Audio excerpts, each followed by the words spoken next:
Hello, it's me again from the Lighthouse. This is part two of my reaction to Outlander, season one, two, and the first three episodes of season three.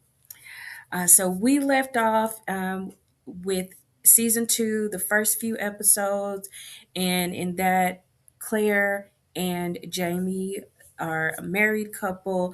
They have um, been forced into a marriage by circumstances going on in Scotland at the time, and they are falling in love and growing in love, and they are having to relocate to France because Jamie ran afoul of the authorities, the British authorities who were occupying Scotland at the time.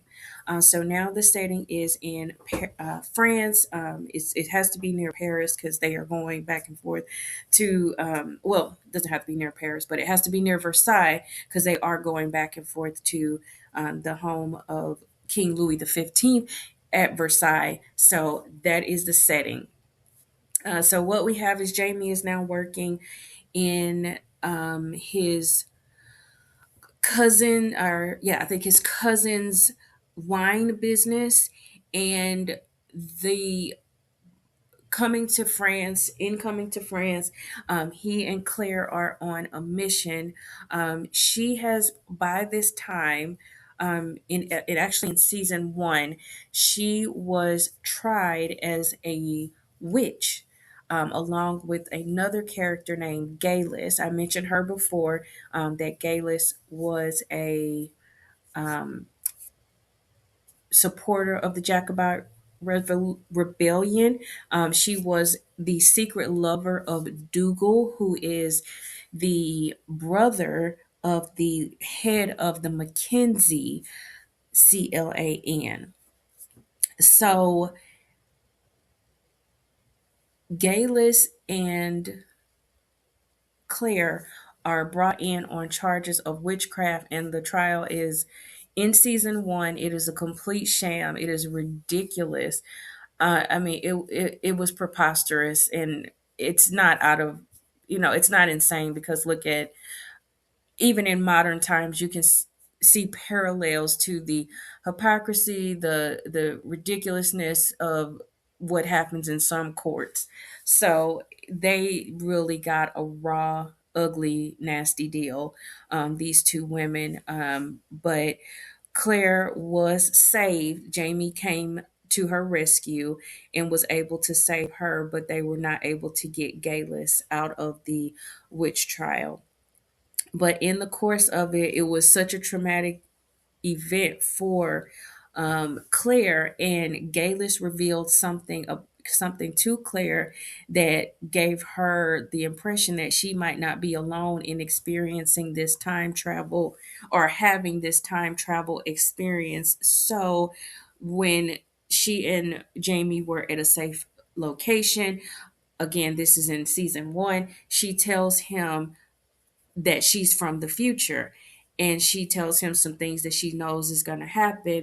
And to his credit, Jamie says, I believe you. I don't know how that works, but I believe you. And one of the things that she tells him is that the rebellion that Galis and Dougal are fighting for, this Jacobite rebellion, is going to fail, that the Highland culture is going to, now I don't know why, but the Highland culture is going to be, I guess, just kind of stamped out, um, once the British respond to their activities against the English crown. So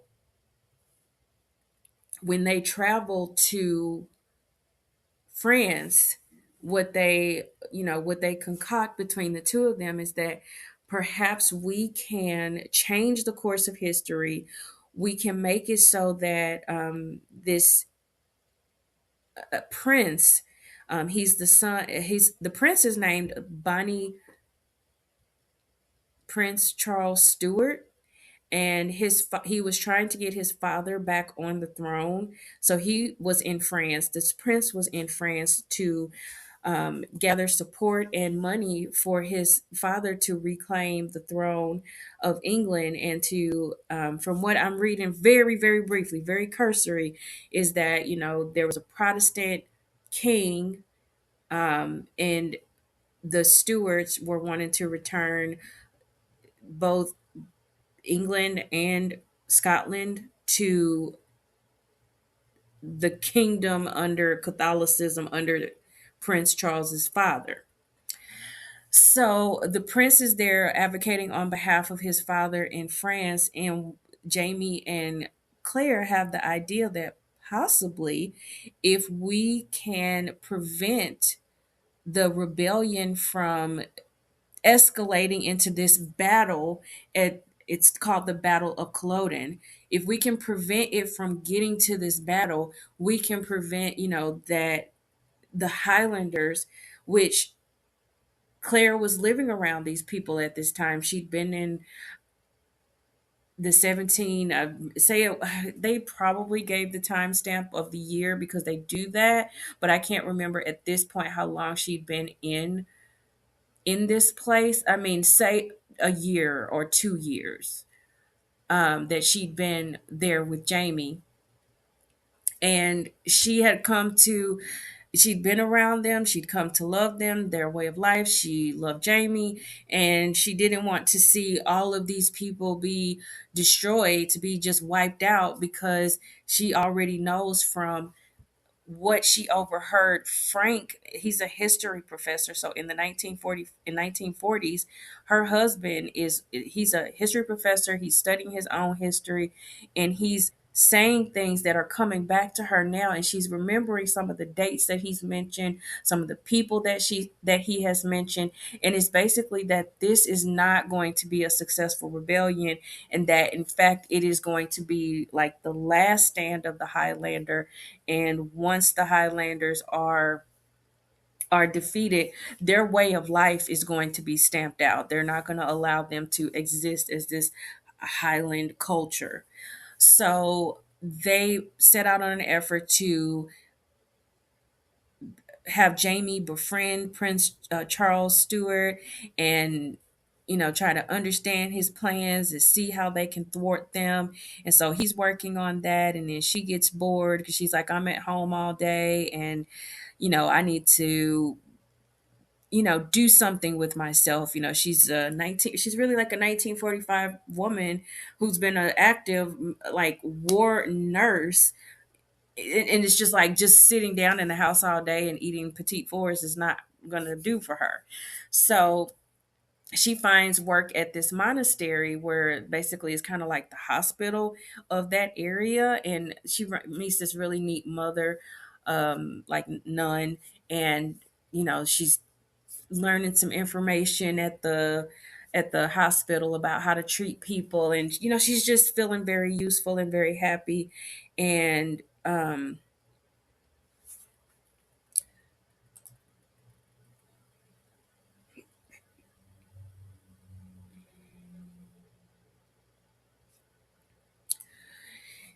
and unfortunately, in moving up in this society where Jamie is trying to get in good with the people who have the king's ear, because they want to be sure that the king doesn't send much money, many resources to Charles Stuart, because they want to avoid him from returning to Scotland and leading this war effort. So he's going further into the higher echelons of society in France, and the like the finance, treasury.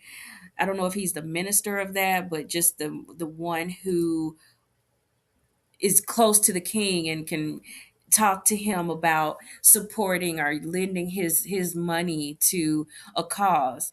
And in the course of this, they go to like these really nice ball, and it's just graphically, it's amazing to see like a reenactment of Versailles during that time period, in all of its glory, and with people dressed appropriately. So it's really fantastic to just watch. And Claire, they just all their dress is completely different because they're coming from like Scottish Highlands. They're wearing kilts and very coarse wool, and just very warm clothing, to going to France where you have like the jacquard and the colors and the um, all this fabric and the fashion and the wigs. So it's quite a shift in temperature, kind of, but it is really very interesting to watch. So while there, Jamie becomes friends with Bonnie Prince Charlie, and they go to the balls, and they're running into like this duke that they knew back in Scotland, he's this character who is, you know an opportunist almost. Sometimes, he's with whoever's winning or whoever can help him at the time. And so they run into him, and Claire is talking to him, and Jamie's off doing something. And they are introduced to, I think I don't remember the young man's name, but he's a Randall. And it turns out that he is the brother of Black Jack Jonathan Wolverton Randall. And he says that Jonathan Randall is still alive. And it's stunning because both Claire and Jamie's godfather, who's always with him, Murta, who's an amazing character, but Murta is, they are both stunned because they thought that the way that they broke into the prison, he was killed in that break-in. It turned out he was severely injured, but he was not murdered. He did not die when they went in.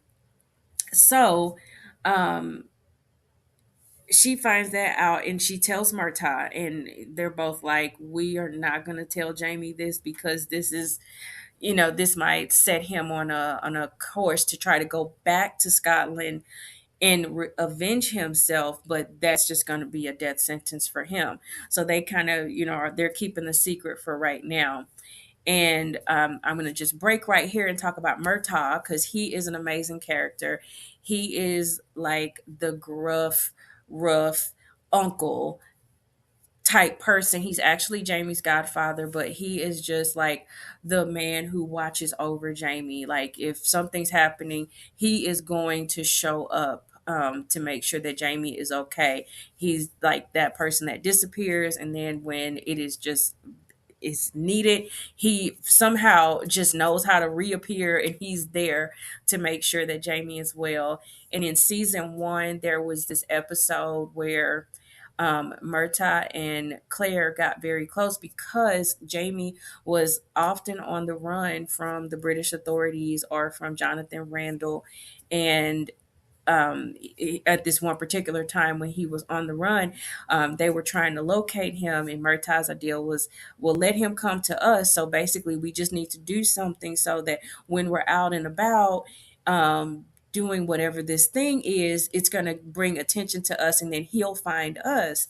So they did. They basically sang and did like this musical skit throughout the countryside, and Jamie did hear about it. And because she was a foreigner, and it got out that there was this foreigner in town, and she was doing this kind of act, and he was like, and then she used the name that he called her Sassenach,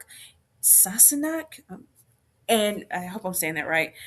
So Sassenach is Outlander in, I believe, Gaelic. So that was his term of endearment for her, but it was basically saying she's an Outlander. She's from outside of, I guess, Scotland or either just the Highlands. So the point was that Murta and Claire have become very close. They are very much gonna, if Jamie can be found and Jamie can be saved, the two of them are going to do that. And so she can confide in Murta, and they're both just trying to make sure that Jamie doesn't get himself killed trying to avenge what happened to him in the prison in season one. So they go on about trying to foil the Jacobite rebellion, make sure that the that Prince Bonnie Charlie, is not going to be able to go back to Scotland and spark this rebellion, and which is going to end up destroying them. Um, but ultimately, they are not able to do that. He is moving forward full steam ahead, and he's a really fantastic character to watch too. He is, I mean, they say they're Catholic, but basically, like, they meet in a brothel, and he is partaking in all the business that happens at a brothel. So it's strange to watch, but he's like, God is gonna make me king of this land while I'm over here sinning, I guess. So, um, and he always says, the character as always says, "Mark me," and I just think that's so interesting because he really did believe in the cause in the story, in the show. He really believed that it was his rightful place, or his father's rightful place, to be on the throne of England and Scotland again. So,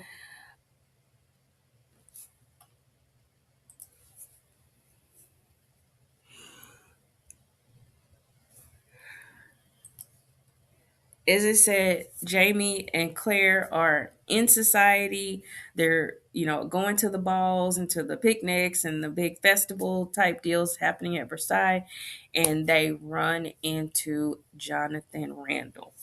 So he has traveled to France at this time, and he shows up, and Jamie is actually happy because he is going to avenge himself. He challenges Jonathan to a duel, and he's like, "Yes, I'm about to have my vengeance." And so Claire comes home, and she tells him, she's like, "I need to talk to you." She asks Murder to leave, and she tells him basically, "I need you not to kill him yet." And he is so surprised. He's like, "You know how important it is to me to deal with this. I'm coming out of this trauma, and part of my healing from this is I need to deal with this man who broke me, and he knows that he broke me, and I plan on meeting out my vengeance." And she tells him, because he's understanding that she's from the future, but she tells him, "He is my 1945 husband's ancestor, and if he does not live for this next year, because the ancestor is born in a specific year, so if he doesn't live to that year, they will not conceive the ancestor that will bring Frank." And she's asking Jamie, "Can you just delay the incident for a year to allow, basically the life to be brought forth, so that Frank will exist in the future?" Because they don't understand how the time travel works. But she's like, "I'm thinking if this doesn't happen, then there's no Frank, and Frank has to be, because I know Frank, and Frank is my husband, in 1945." So Jamie is just like, "This is a lot to ask. I'm about to have my vengeance. And as soon as I'm about to have this, you snatch it away from me." And they have just this incredible exchange. The acting is just incredible at that point, where they're both, dealing with the pain of, she's asking him something that is horrendous to him, to let this man continue to live, who's done such a horrible thing to him. But at the same token, um, she does have, she knows there's this living, breathing person in the future who may not be, if we change things now. So he agrees. He says, "I'll give him 1 year." And they go on through the series, and they're still working on trying to stop the rebellion, trying to prevent Prince Charlie from going back to Scotland. And um, they go to the brothel where Jamie would meet with the prince and other, like, people to have like little private meetings.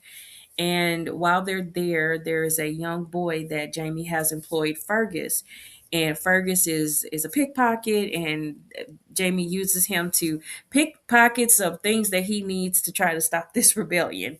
And so Fergus was doing that in the brothel, and he went into the room. He saw something pretty, some oil, and he was going to try to take it for and give it to Claire. But while he was in there, Jonathan Randall was there to have him relations with a male prostitute. And I'm like, why you didn't recognize that this is a boy. He is clearly not he is not an adult. Why you thought he was your what you paid for? I don't know. But like I said, this guy was awful. So he does a violence against the boy, and Jamie hears it.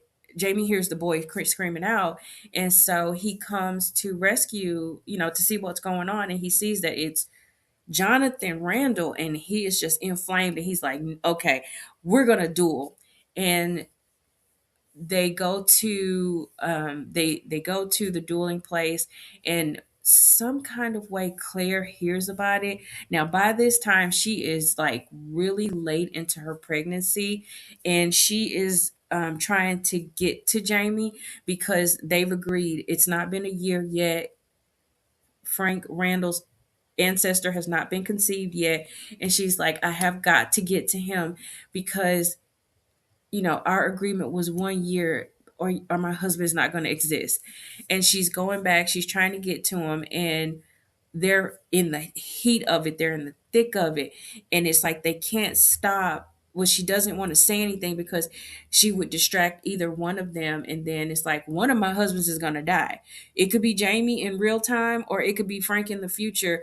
So she just is trying to let it play out, but just due to all the activity, the bumping, the stress, she's riding a carriage in the 1700s. That's got to be very bumpy.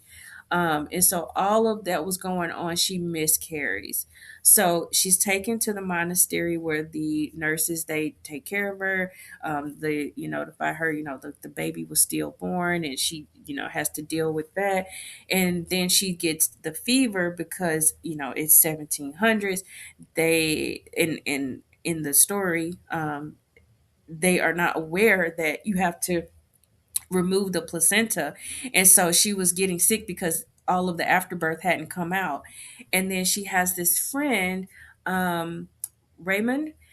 He is also a healer, and he comes to her under cover of night to help her, and he removes the afterbirth and the placenta, and then she heals. And she's like, well, I have to get up, and I need to, make sure that Jamie gets out of jail because at that time dueling was illegal in this part of France, and Jamie had been arrested for dueling. And the mother, the nun, there, she told her that he hadn't killed the other man, or would have been worse for him. And so Claire asked, "Can I go see the king?"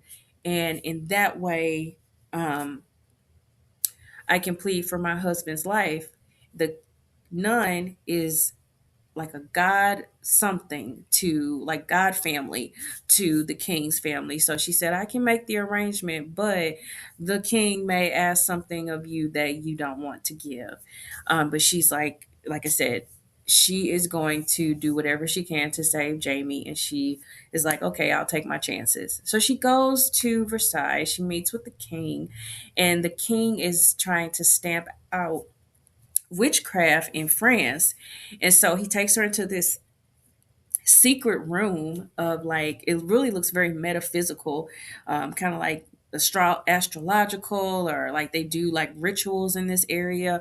But she's in there with him, and he says, I know that you are this concept they call the white witch, and it's supposed to be a good witch. I don't know if that was a thing back then, but in the story it is. So he's like, you're like a good witch. So um I have these two men who are practicing witchcraft in my kingdom, and I'm going to make an example of them and give them a violent death. And so he brings in, remember, the Comte Saint Germain. So he comes in, and he comes in with Raymond, her friend, who had helped her when she miscarried. So they both come in, and the king is like, I'm going to put them to the test using the white witch to see, if they're practicing bad witchcraft in the kingdom. And this was a remarkable scene because this comp, he is a bad guy. I don't feel sorry for him, but he played this role. His Raymond is like, can do sleight of hand. He is truly like an herbalist, so he knows what's happening. Like, she's like, because she's an herbalist as well, and she says to the king, "Well, I'm going to give them both something, and whichever one lives, then then they're not practicing bad witchcraft." And she gives them something that's benign because she knows, okay, it's going to make him both of them very ill, but it will not kill them. So she gives it to Raymond first, and he takes it, and he you know acts out the getting sick. And because he can move so fast and he is an actual herbalist, he knows what it is when he smells it, and then he does something to it before she gives it to the comp. And so as she's walking to the comp, there she has this talisman on, or this chain, and it changes color in the presence of poison. So the comp is looking at this, and he knows that if he drinks this, this is actually the poison that will kill. And it had actually been changed by Raymond. Claire hadn't done it. And then he confesses, in front of the king, that he tried to have Claire killed. I mean, so he's like no joke. He held on to his grudge from her calling out his boat for having smallpox, and because the boat had smallpox, it had to be destroyed. And he just was he Claire was his sworn enemy, and he had been after her and trying to get her for a while. But at the end of the day, he crossed hairs with the king, he crossed hairs with Raymond, and Claire just happened to give him the cup that was going to take him out, and he was aware of it, and he played that role. He was so mad. So that guy who played Saint Germain, he did a phenomenal job. I mean, everybody's doing a phenomenal job, but that scene just stuck out to me because it's like one of the best like death scenes ever. So she does that. The king takes her out, and he's like, "Well, thank you. You've done this service for me, and now I want you to do me a favor." And he does the R word to her, guys. I was like, oh, I mean, what? Sir, I mean, come on. You are like just doing this to any woman who passes by. Ugh, good gracious. Well, at least that part of the divine right of kings is over for, I guess, most people. That's a mess. It was terrible. I hate seeing scenes like that. But he did his thing, his terrible thing, and then he agreed to release Jamie. And Claire, they are reunited, and it's just been really tough. She's very angry with him because she feels like he um, lied to her. But Fergus explains why Jamie challenged Jonathan Randall to a duel after promising that he would wait a year. So she just told him, I had to do what I had to do with King Louis to have you freed. And he's basically like, yes, it is. I had to do the same thing to make sure that you live. And they are grieving the loss of their child. Both of them are. And she told him, I believe she told him that the child was buried at the monastery. And they are going to now head back to Scotland, and start over. They're going to go home and start anew. And I'm going to close now because this video is about at its end. And I am going to have to go on to a part 3 because we haven't even gotten to the first 3 episodes of season 3. So thank you again for listening. Thank you from the Lighthouse, and I'll see you in part 3. Take care. Bye bye.